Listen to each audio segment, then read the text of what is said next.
Assalamualaikum warahmatullahi wabarakatuh. Halo, apa kabar pemirsa yang ada di rumah? Ini diharapin semuanya kabarnya baik ya, sehat. Karena memang panca musim sekarang ini lagi berganti nih pancaroba. Dari musim panas ke musim penghujan. Nah, kalau memang kita nggak bisa menjaga daya tahan tubuh kita, otomatis nanti kita gampang banget terkena penyakit. Nah, gimana sih biasanya agar kita bisa menjaga daya tahan tubuh kita?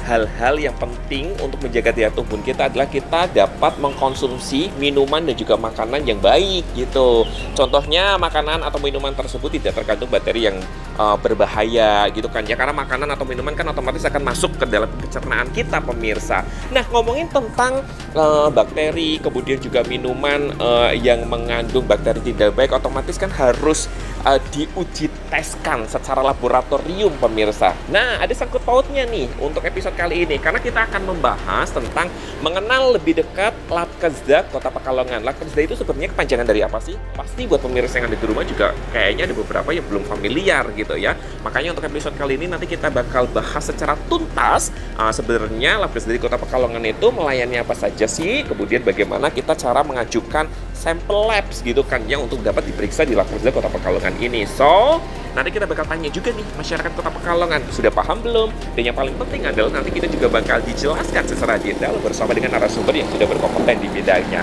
Jadi buat pemirsa jangan kemana-mana, tetap di program Narasehat, Narasi Kesehatan.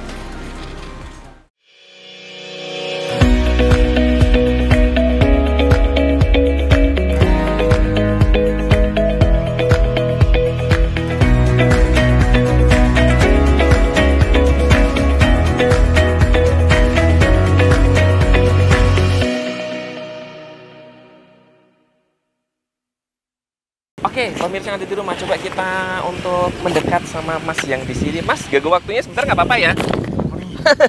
Ngadep ke sana nggak apa-apa, kita ngobrol-ngobrol asik gitu.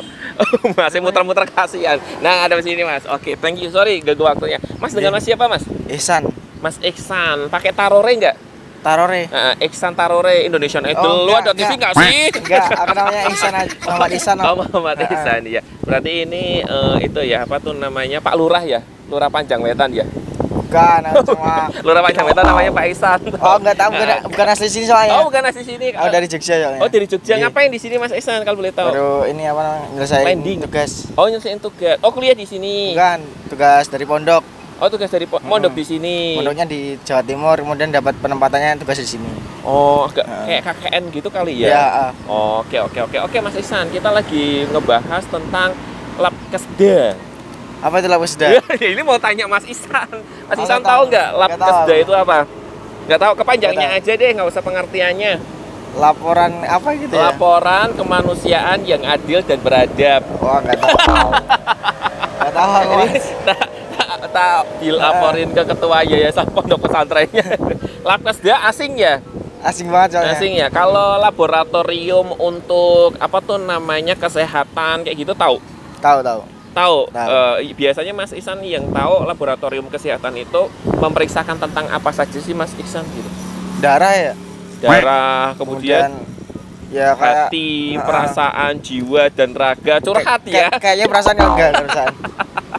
Iya. Oh, karena memang Mas Ihsan bukan orang sini, nggak tahu ya Labkesda di Kota Pekalongan itu kurang tahu sih, letaknya di mana gitu. Mas sekarang Aziz sudah bersama dengan salah satu ibu cantik di sini. Kita kenalan terlebih dahulu ya. Ibu dengan ibu siapa? Ibu Endang. Ibu Endang. Oke, Ibu Endang kalau boleh tahu di sini lagi ngapain Bu Endang? Lagi nemenin jaga teman jualan di sini ya. Ponakan. Oh, ponakan yang jualan di sini. Oke, Bu Endang kalau boleh tahu Bu Endang berarti aslinya sini ya, Kota Pekalongan? Ya, asli sini. Oke, asli sini. Usahanya apa Bu? Jualan es juga atau yang lainnya? Ini ngerawat anak ini. Oh, ngerawat anak, berarti bapak rumah tangga ya? Ibu rumah tangga.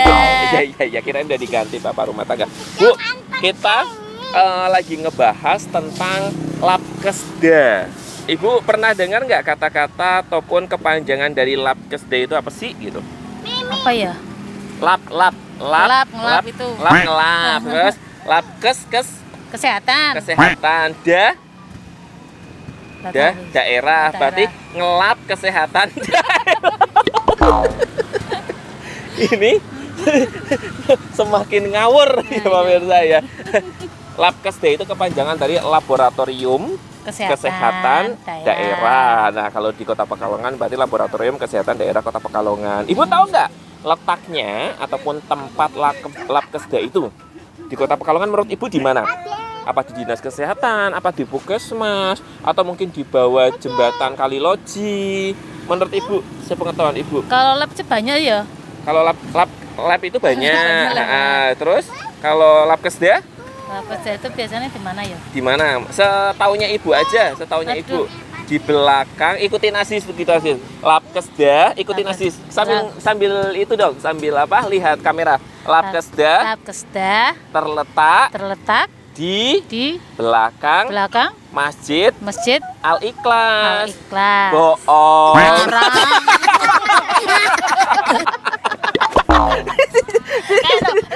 Yang jualan tuh, yang jualan. Gak apa-apa, kita ngobrol seru-seruan aja.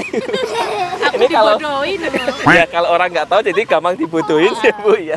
Nah, Labkesda itu ada di ini Bu, ada di Puskesmas Bendan Kota Pekalongan. Tadi mau ngomong Puskesmas. Aslinya ya, tapi lupa ya Bu ya. Jadi dibohongin ya. Alasan mak-mak ya. Daripada Ibu semakin kesana semakin kesini, gimana kalau mamanya kita lihat ke kamera sana, kemudian kita dengarkan penjelasan dari dokternya. Sebenarnya operasional dari Kota Pekalongan itu dari hari apa sampai hari apa, dari jam berapa sampai jam berapa. Oke, setuju? Nanti kita bilang bersama-sama check it out ya. 3, 2, 1, check it out.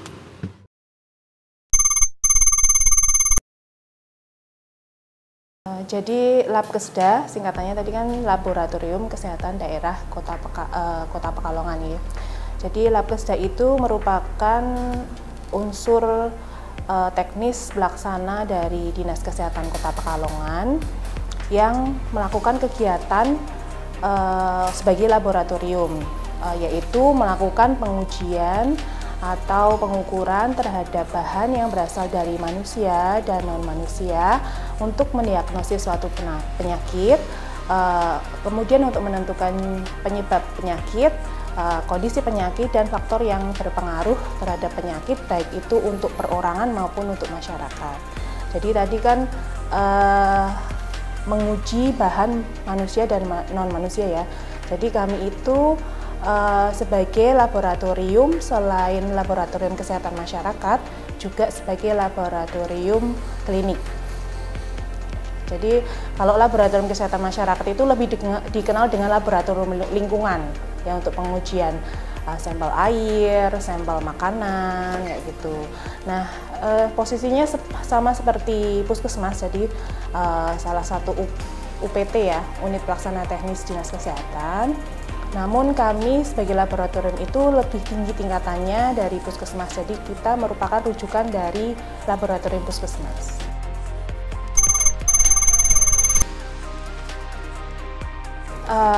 Labkesda itu cuma satu di Kota Pekalongan ya, memang satu daerah itu satu Labkesda. Kami berada kebetulan masih menjadi satu dengan Puskesmas Bendan di Jalan Selamat nomor 2 Bendan. Jadi Puskesmas Bendan, kemudian bagian bangunan paling barat itu Labkesda, itu nyempil di situ. Insya Allah tahun depan akan pindah.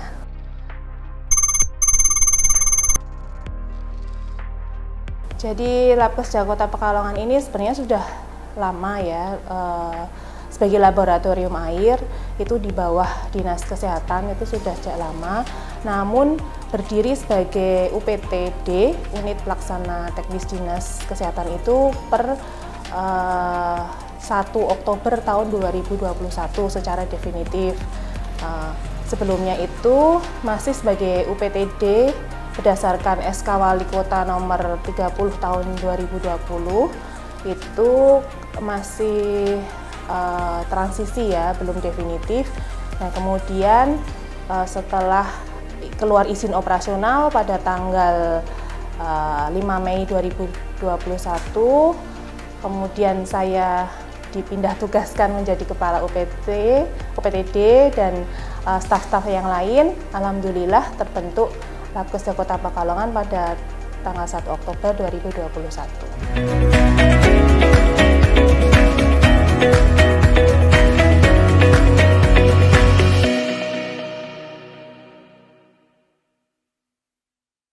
Oke, buat pemirsa yang ada di rumah ini, Aziz sekarang sudah sama ada cewek cantik pemirsa. Kita kenalan terlebih dulu. Kak, dengan Kak siapa Kak? Elin. Kak Elin, Iya. luar biasa namanya bagus. Artinya apa Kak? Kalau boleh tahu Kak, Elin Nggak itu tahu. Kak. Dia punya nama tapi dia nggak tahu artinya. Yang penting nerima aja apa yang dikasih sama orang tua ya Kak ya. Iya. Kalau orang tua ngasih, Helmi. aslinya Helmi. Panggilnya Elin. Panggilnya Elin. Tapi tahu nggak artinya Helmi itu apa? Nggak tahu. Nggak tahu ya. Jadi kalau punya orang tua ngasih nama diterima. Kalau orang tua nyuruh untuk nyegur ke sumur, lakuin ya Kak ya. Jangan Masuk dong. surga.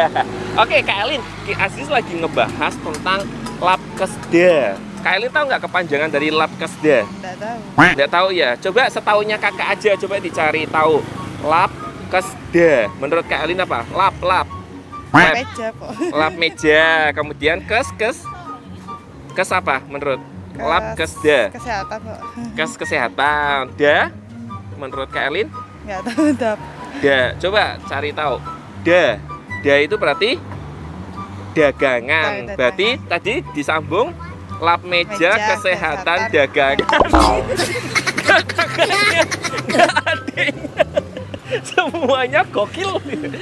Kak, Labkesda itu adalah Laboratorium Kesehatan Daerah Kota Pekalongan. Itu kepanjangannya. Nah, Kak, biasanya tahu nggak sih kalau mamanya Labkesda itu yang diperiksakan di sana apa aja gitu? Kayak Yang menurut Kakak kesehatan. tentang apa? Kesehatan. Kesehatan apa menurut Kakak? Mental, kesehatan hati, fisik, letoy. Ini semakin sembrawut acaranya ya pemirsa ya.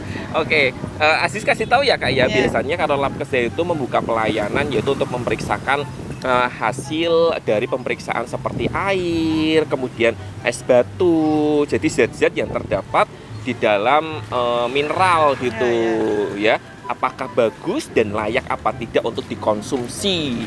Sudah tahu ya sekarang ya, Ya, berarti udah ya tahu. pelayanannya Labkesda itu salah satunya tentang apa ya. Nah sekarang Aziz mau tanya nih sama Kak Erin ya, ini pertanyaannya bagaimana cara masyarakat untuk memeriksakan sampel air ke Labkesda menurut Kak Erin, yang Kak Erin tahu? Nggak tahu juga sih. Nggak tahu ya. Erin, ini daripada kita semakin sesat ya, Ya. gimana kalau umpamanya kita dengarkan narasumber kita menjelaskan bagaimana sih step by step cara pemeriksaan sampel dari masyarakat yang ingin menguji sampel yang ada, entah itu air minum, ya entah itu air bekas limbah, entah itu air es batu kristal dan es batu balok, gitu kan ya? Iya. Gimana? Kita langsung lihat ke kamera situ, nanti iya. kita bilang bareng-bareng, check it out, oke?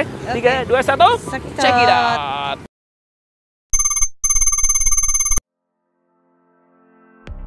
Tadi berdasarkan SK Wali Kota itu sebenarnya kita seharusnya bisa melaksanakan pelayanan Labkesmas dan laboratorium klinik. Tapi berhubung karena kami terkendala dengan tarif restribusi kami, jadi kami selama ini hanya melakukan laboratorium kesehatan masyarakat. Jadi belum menerima sampel dari manusia ya. Sampel dari manusia itu maksudnya sampel darah dan sampel urin.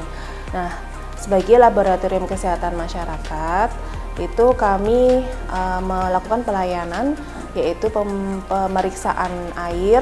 Air itu meliputi air bersih, air minum, kemudian air limbah, air kolam renang, air spa ya.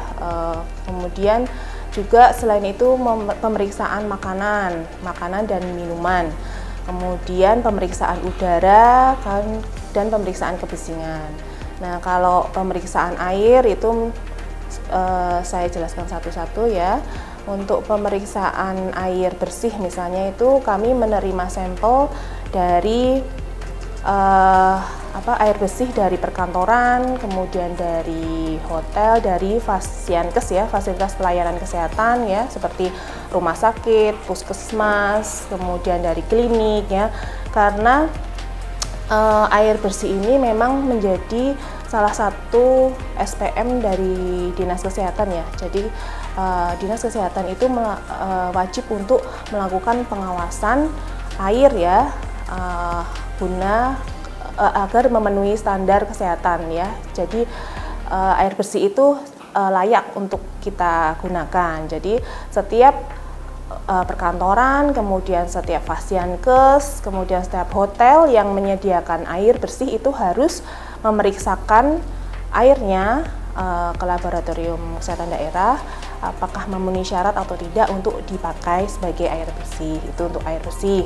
Kemudian untuk termasuk yang ini ya, PAMSIMAS ya, PDAM itu ya harus memeriksakan airnya ke laboratorium ya sebelum digunakan oleh masyarakat. Kemudian SGL juga itu ya, semua bentuk air bersih yang ada di masyarakat itu harus diujikan apakah mengandung bahan yang berbahaya atau tidak ya, apakah layak secara kesehatan untuk dipakai masyarakat. Kemudian untuk air minum ya, air minum itu kami biasanya menerima sampel juga sama dari fasiankes bisa, kemudian dari resto, dari hotel ya, kemudian dari depot air minum ya. Jadi depot-depot air minum ini yang menjual air isi ulang itu harus memeriksakan airnya yang dijual itu apakah layak diminum atau tidak, apakah memenuhi standar kesehatan apa tidak ya. Itu biasanya diperiksa tiap bulan. Kami bekerja sama dengan petugas puskesmas untuk pengambilan sampel air depot air minum ya. Tiap bulan diperiksakan ke Labkesda, diperiksakan apakah kandungannya ada bakteri E. coli-nya apa tidak, ada bakteri coliformnya atau tidak, itu untuk Adamio ya. Kemudian selain itu juga air limbah itu sama fasiankes, perhotelan, kemudian perusahaan ya yang memproduksi air limbah itu juga harus memeriksakan airnya ya, melakukan pengawasan, diperiksakan ke Labkesda sama tiap bulan itu apakah air limbahnya itu bisa dilepas bisa dikeluarkan secara memenuhi kesehatan ya, standar kesehatan atau tidak. Kadang kan air limbahnya ada yang belum diolah ya. Kemudian air limbahnya itu kalau misalnya belum diolah, belum menjadi sebagai badan air yang sehat ya untuk dikeluarkan ke masyarakat, itu bisa membahayakan kesehatan masyarakat. Jadi air limbah dari perusahaan, dari fasiankes ya, klinik, rumah sakit, puskesmas itu keluar dari tempat pengolahan limbah itu harus benar-benar sebagai air yang bisa digunakan, misalnya sebagai untuk menyiram tanaman. Pokoknya kondisinya setelah keluar dari tempat pengolahan IPAL ya, namanya kan untuk pengolahan limbah itu kan IPAL ya, instalasi pengolahan air limbah itu.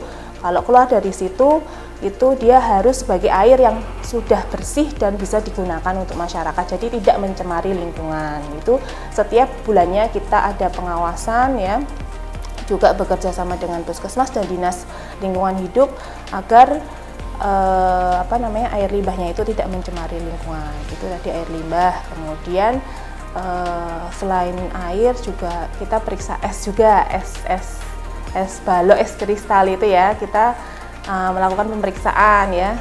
Terutama kan kalau penjual itu rata-rata pakainya es balok ya, itu sebenarnya tidak memenuhi syarat kesehatan karena es balok itu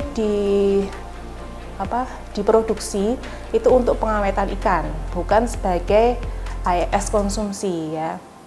Jadi tapi kita tetap pengawasan untuk es balok itu bagaimana, karena walaupun izinnya bukan sebagai es konsumsi tetap beredar di masyarakat. Jadi tetap pengawasan apakah esnya itu mengandung terlalu banyak bakteri E. coli ya yang bisa membahayakan kesehatan atau tidak. Kemudian karena asumsi masyarakat itu, oh berarti kalau nggak pakai es balok sekarang pakainya es kristal ya, lebih baik pakai es kristal. Nah, maka dari itu kami juga melakukan kepada pengusaha-pengusaha yang menjual es kristal untuk memeriksakan sampelnya apakah mereka es kristalnya itu memang memenuhi syarat kesehatan atau tidak, seperti itu. Itu tadi es kristal. Kemudian pemeriksaan yang lainnya itu adalah makanan ya, makanan dan minuman.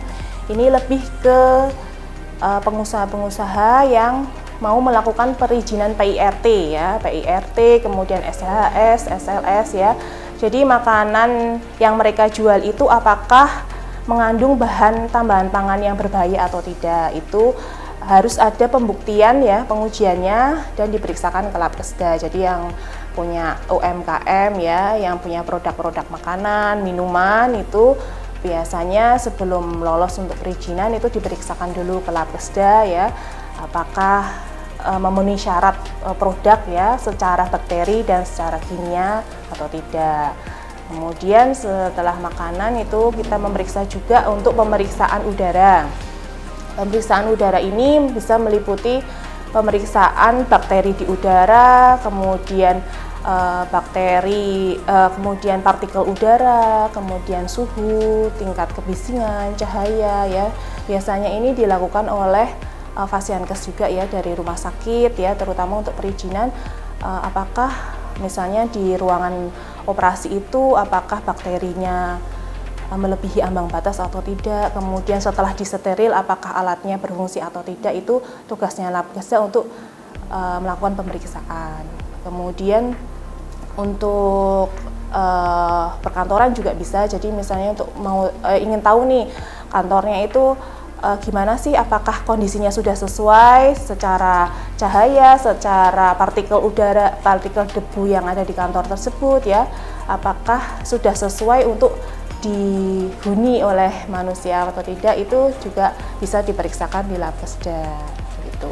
Kemudian selain pemeriksaan udara, kami juga untuk perizinan resto, hotel itu biasanya ada pemeriksaan usap alat makan ya dan alat masak ya. Setiap resto-resto yang mau buka itu biasanya minta diperiksa usap alat peralatan masaknya ya, apakah alat-alat mereka itu sudah dibersihkan secara standar atau belum. Itu bisa dideteksi dengan adanya kuman yang ada di alat masak atau di peralatan makannya ya, seperti catering itu biasanya minta untuk pemeriksaan usap alat makan dan alat masak.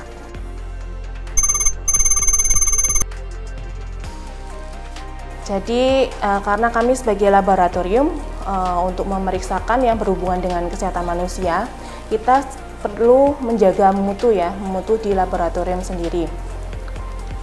Kemudian apa aja pelaksanaan mutu di kami itu bisa, pertama adalah pemantapan mutu internal ya.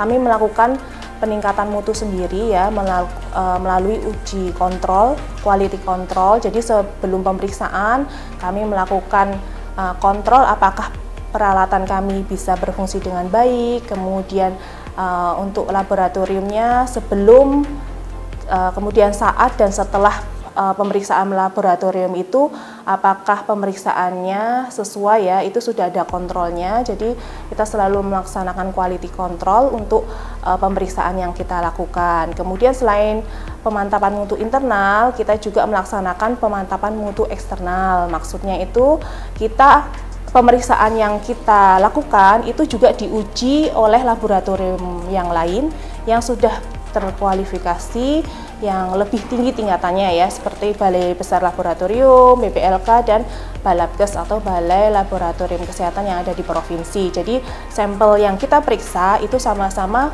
diujikan di laboratorium yang lebih tinggi, apakah hasil pemeriksaan laboratorium kita sudah benar dan akurat atau belum. Itu namanya pemantapan mutu eksternal.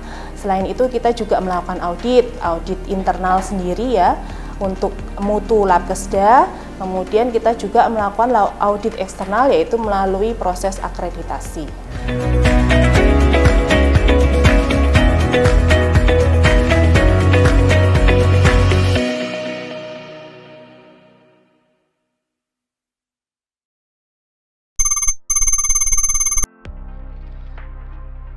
Jadi kendala kami yang pertama adalah untuk tarif ya, karena kami sebagai UPTD itu belum fleksibel untuk tarif. Kami tarif untuk pelayanan di Labkesda itu harus mengikuti tarif peraturan daerah, sedangkan untuk peraturan daerah itu terbitnya itu nggak sewaktu-waktu ya, nggak 1 tahun bisa diganti, 2 tahun bisa diganti. Ini aja terakhir adalah peraturan daerah nomor 14 tahun 2014 perdanya ya. Jadi sudah berapa tahun ya berarti 2014 sekarang 2023 ya, hampir 15 tahunan ya. Nah, karena itulah kami kesulitan kalau misalnya ada inovasi pelayanan baru, kita harus menunggu perdanya launching dulu. Insya Allah tahun depan itu perda tahun 2024 untuk tarif Labkesda itu launching. Jadi pelayanan-pelayanan baru yang kami sebutkan tadi ya, pemeriksaan klinik itu insya Allah sudah bisa dilakukan di tahun 2024. Itu yang pertama untuk tarif. Kemudian yang kendala kedua adalah untuk teknis pelayanan di Labkesda ya, karena kita UPTD belum BLUD, kami benar-benar membutuhkan dana murni dari Dinas Kesehatan dari pemerintah kota ya. Apabila kami ternyata kok sampelnya terlalu banyak, tapi ternyata kok anggaran reagen sudah diplotkan sudah habis ya, tidak bisa apa-apa. Jadi tergantung dari anggaran dana yang dari pemerintah siapkan untuk kami sebagai Labkesda untuk beroperasional, karena memang kami sebagai UPTD ya, belum sebagai Badan Layanan Umum Daerah, jadi belum bisa fleksibel untuk anggaran yang kami butuhkan. Kemudian yang ketiga itu masalah penarikan restribusi. Ini kan karena masyarakat itu belum sadar untuk bahwa mereka itu punya kewajiban untuk memeriksakan ya produknya, untuk memeriksakan airnya ke Labkesda. Nah, ini padahal sudah ada di perda nih, kalau misalnya contoh nih, misalnya kalau depot air minum harus periksa ke Labkesda itu tiap bulan ya, dan harganya sekian. Nah, ini depot itu kalau untuk bayar itu agak susah ya, Pak Pamsi Mas juga agak susah. Jadi untuk penarikan restribusi itu memang agak kesulitan dari kami ya. Alhamdulillah mau bayar, entah itu sebulan kemudian, tapi alhamdulillah kalau mau bayar. Dan ada juga yang tidak mau periksa sebulan sekali ya, maunya didatanginya periksanya 3 bulan sekali, ada yang maunya setahun cuma 2 kali. Nah, itu salah satu kendala di kami.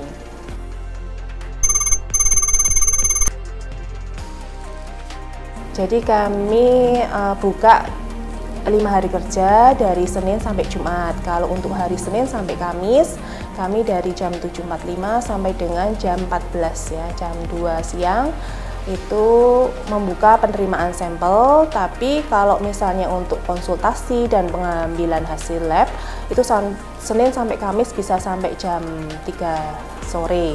Nah, untuk hari Jumat untuk penerimaan sampel itu khusus penerimaan sampel kimia itu dari jam 7.45 sampai jam 9, tapi untuk konsultasi dan pengambilan hasil lab bisa sampai jam 11. Untuk pemeriksaan bakteri kami hanya menerima Senin sampai Kamis karena bakteri itu proses pemeriksaannya itu membutuhkan 2 hari, sedangkan kita hari Sabtu libur, jadi hanya Senin sampai Kamis. Untuk media sosialnya kita ada Facebook, itu di Labkesda PKL, L-nya besar, Labkesda spasi PKL. Kemudian di Instagram itu bisa di Labkesda Kota Pekalongan, silahkan di ini ya join. Kemudian untuk telepon kita di 0285 410 175. Kemudian di WhatsApp itu di 0857 001 007. Nanti bisa konsultasi lewat telepon, bisa konsultasi lewat WhatsApp ya, Instagram apabila ada keluhan, ada pertanyaan, ada saran bisa masuk ke situ.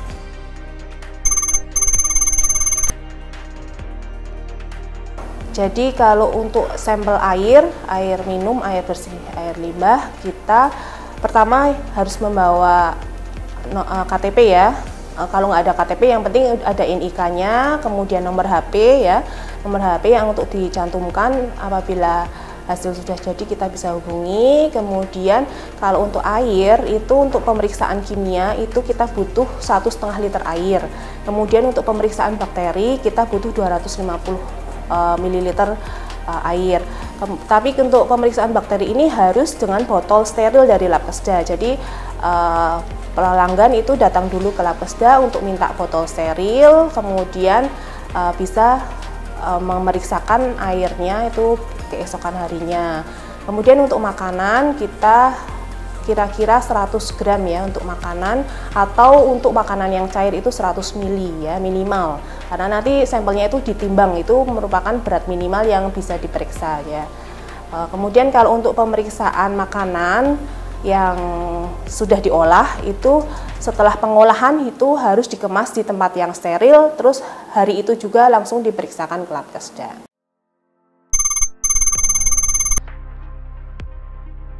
Ya, tahun 2024 insya Allah kami akan relokasi gedung ya. Kami sudah punya gedung sendiri, bantuan dari pemerintah pusat ya, dari Kementerian Kesehatan. Alhamdulillah kita sudah punya gedung berstandar BSL 2 atau Biosafety Level 2, di mana tingkat keamanannya itu baik untuk petugas dan untuk masyarakat, dan untuk pemeriksaan yang lebih mendetail ya, seperti PCR ya untuk COVID itu alhamdulillah sudah diakomodir. Kita nanti pindah di Jalan Pembangunan nomor 3 ya, di depan PDAM ya.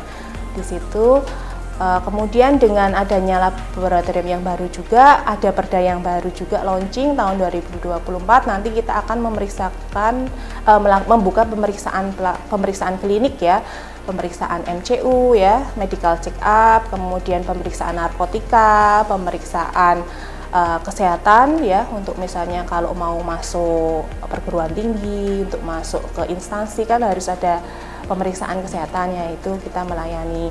Kita juga melayani konsultasi kesehatan ya, nggak cuma konsultasi lingkungan tapi konsultasi kesehatan apabila ada keluhan, kemudian mau cek apa yang biar tahu penyakitnya, itu bisa juga.